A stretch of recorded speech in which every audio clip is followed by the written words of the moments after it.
Cipher case Azam Khan سے جرح کے دوران عدالت کا ماحول ناساز، شاہ محمود قریشی اور بانی پی ٹی آئی غصے میں آ گئے، شور شرابہ شروع کر دیا۔ تفصیلات جان لیتے ہیں اپنے نمائندے محمد علی جا سے۔ علی جا، بتائیے گا اس حوالے سے۔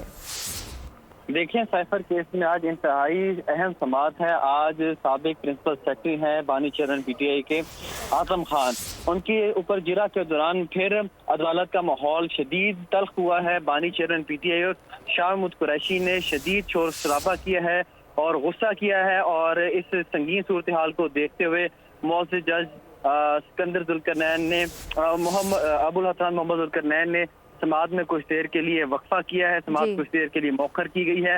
اعظم خان سابق سیکرٹری ہیں، سابق چیئرمین پی ٹی آئی کے بطور وزیر اعظم، لیکن ان کی جرح کے دوران ماحول پھر ناساز ہوا ہے اور بانی چیئرمین پی ٹی آئی اور شاہ محمود قریشی کی جانب سے شور شرابہ کیا گیا ہے۔ بہت شکریہ علی جا، آپ کا آپ تفصیلات سے آگاہ کر رہے تھے۔ سبسکرائب کریں اور بیل دبائیں تاکہ کوئی خبر رہ نہ جائے۔